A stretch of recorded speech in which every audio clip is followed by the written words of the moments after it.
तो भाई यहाँ बताया जा रहा है कि कंपनी के बनाए हुए सारे नए डिज़ाइन के इंजन को औसत तौर पे 20 पीपीएम से ज़्यादा धुआं नहीं छोड़ना चाहिए। इस डिज़ाइन को परखने के लिए इस पर मबनी 10 इंजन बनाए गए और उनसे जितना धुआं निकलता है उसका हिसाब लगाया गया। नीचे इस हिसाब का खुलासा दिया हुआ है।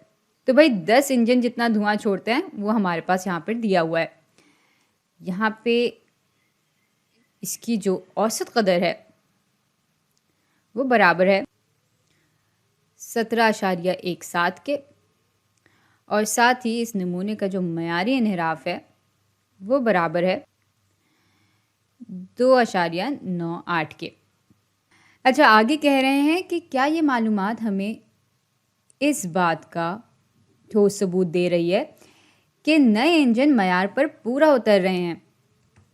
तो हमें ये चीज़ मालूम करनी है, और साथ ही हम फ़र्ज़ कर रहे हैं कि हम पहली तर्ज की गलती यानी टाइप 1 एरर करने के लिए पूरी तरह से तैयार हैं, और टाइप 1 एरर करने का इम्कान बराबर है 0.01 के। अच्छा, अब यहाँ सबसे पहला काम हम ये करेंगे कि हम अपने मफरूज़ात बयान कर लेंगे। अब भाई यहाँ हमारा नल मफरूज़ा ये होगा कि ये जो सारे इंजन हैं वो मयार पर पूरा नहीं उतर रहे होंगे, तो औसत कदर हम बराबर रख लेंगे 20 पीपीएम के। अच्छा, मुतबादिल मफरूज़ा यानी अल्टरनेट हाइपोथेसिस कह रहा होगा कि नहीं, ये सारे जो इंजन हैं वो मयार पर पूरा उतर रहे होंगे, और इसलिए फिर हम यहाँ पर औसत कदर को 20 पीपीएम से कम रख लेंगे।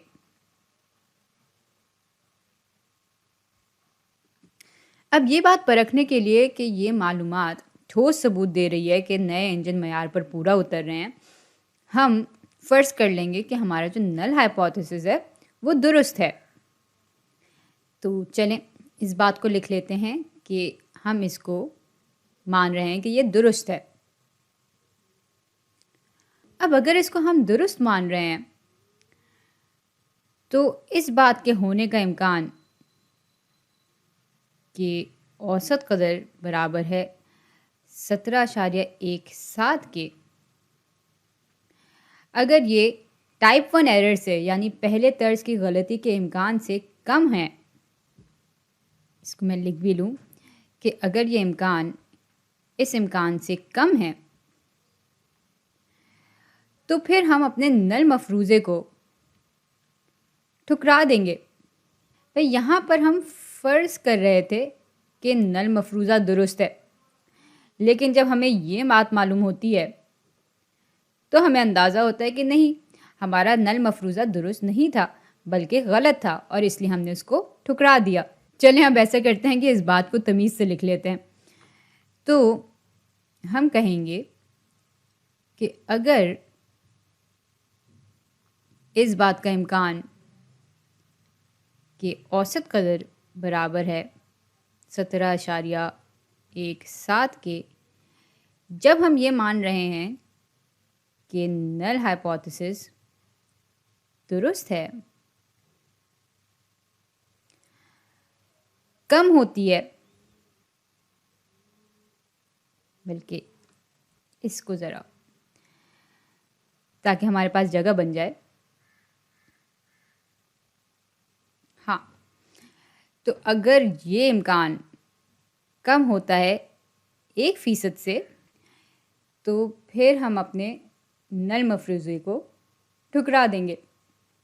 अब अगर आप गौर करें तो यहाँ पर 1% इम्कान इस बात का है कि हम टाइप 1 एरर यानी पहले तर्ज की गलती कर रहे होंगे, और पहले तर्ज की गलती ये होती है कि हमारा नल मफरूज़ा दुरुस्त है लेकिन हम उसको फिर भी ठुकरा रहे होते हैं।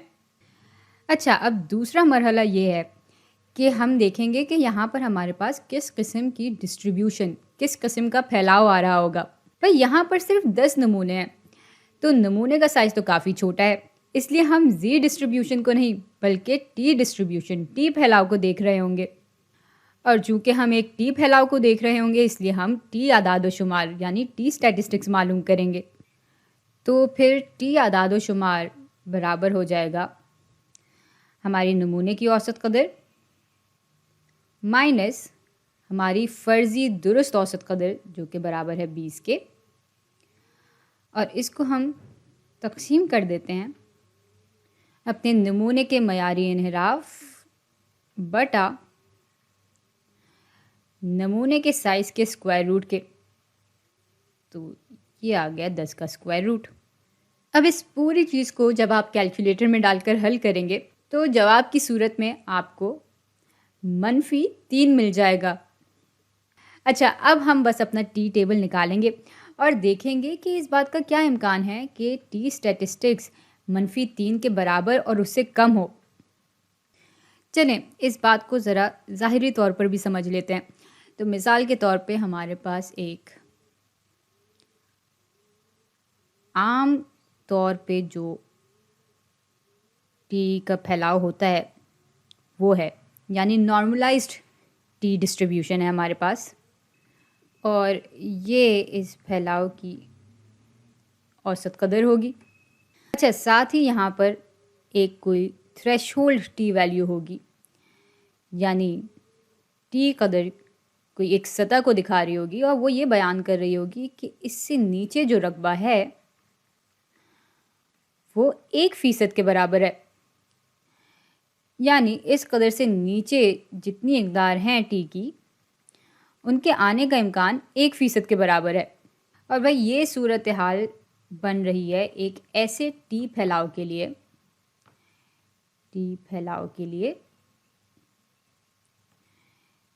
जिसमें नमूने का साइज़ बराबर है 10 के, या जिसका दर्जा आज़ादी यानी डिग्री ऑफ फ्रीडम बराबर है 10-1 यानी 9 के। अच्छा, अब ज़रा देखते हैं कि ये जो कदर है वो किसके बराबर होगी। तो अभी ये जो पूरा हिस्सा है वो 1% के बराबर है, यानी इससे ऊपर जितना भी हिस्सा होगा, ये जो पूरा हिस्सा होगा ये बराबर होगा 100 - 1% के, यानी 99% के। इसको लिख भी लेते हैं। अब मसला यह है कि ज़्यादातर जो टी टेबल होते हैं, बल्कि ज़्यादातर क्या, सारे जो टी टेबल होते हैं उनमें मनफी इकदार नहीं होती, और बस इसलिए हम इसका उलट कर लेंगे ताकि हमें टी टेबल से कोई कदर मिल जाए। बल्कि इसके बारे में बात करने से ज़्यादा बेहतर है कि मैं आपको ये करके ही दिखा दूँ। तो चलें अपना टी टेबल निकालते हैं। तो भाई ये आ गया हमारा टी टेबल। आप देख सकते हैं कि यहाँ पर हमें कोई भी इम्कान मनफी कदर के लिए नहीं मिल रहा, और ऐसा इसलिए है कि टी टेबल किसी मनफी थ्रेशोल्ड कदर यानी सतही कदर के लिए होता ही नहीं है। ये असल में इस तरह के फैलाव के लिए बनता है। ये हमारा नॉर्मलाइज्ड टी फैलाव है, यानी आम तौर पे जो टी फैलाव होता है ये वो है। यहाँ पर औसत कदर है, और ये टेबल हमें दिया होता है कुछ इस तरह की टी की क्रिटिकल वैल्यू या थ्रेशोल्ड वैल्यू के लिए, और इसके ऊपर का जो हिस्सा है वो हम कह लेते हैं कि 1% के बराबर है, और ये जो पूरा हिस्सा है इसको मैं पीले रंग से दिखा देती हूँ। तो ये हम कहते हैं कि ये 99% के बराबर है। आप देख सकते हैं कि ये फैलाव इसका बिल्कुल उलट है। लेकिन यहाँ अच्छी बात यह है कि चूँकि टी फैलाव हमाहंग होते हैं, यानी सिमेट्रिकल होते हैं औसत कदर के दोनों तरफ से, इसलिए अगर ये मिसाल के तौर पे 3 के बराबर है, यानी मस्बत 3 के बराबर है, तो ये जो कदर होगी वो -3 के बराबर होगी। तो चलें ऐसा करते हैं कि इस सूरत हाल के लिए देख लेते हैं कि हमारी जो टी थ्रेशोल्ड वैल्यू है। अच्छा, ये बिल्कुल फ़र्ज़ी चीज़ मैंने लिखी थी, तो इसको मैं हटा देती हूँ, और साथ ही इसको भी हटा देते हैं। ये चीज़ मैंने सिर्फ इसलिए लिखी थी ताकि आपको इस तरह के फैलाव की हम आहंगी के बारे में मालूम हो जाए। तो भाई चूँकि हमें टी टेबल इस तरह के फैलाव के लिए दिया हुआ होता है, तो हम ये जो टेल प्रोबेबिलिटी है, इसकी मदद से हम मालूम कर लेंगे कि हमारी टी वैल्यू क्या है, यहाँ पर टी आदादोशुमार क्या है। अब टेल प्रोबेबिलिटी दिखा रहा होता है फैलाव के बिल्कुल आखिरी हिस्से को। ये 1% के बराबर है। 1% बराबर होता है 0.01 के। तो ये है 0.01। दर्जा आज़ादी हमने मालूम की थी कि 9 के बराबर है, तो 9 यहाँ पर है।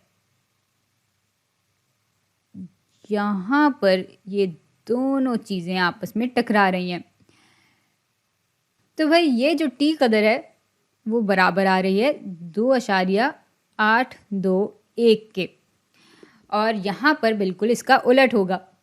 तो अगर मैं इसको हटा दूँ तो ये जो टी कदर है वो -2.821 के बराबर आएगी।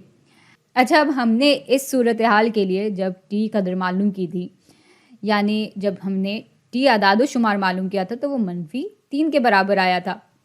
अब -3 कुछ किस रंग से दिखाऊं, इससे ही दिखा देते हैं।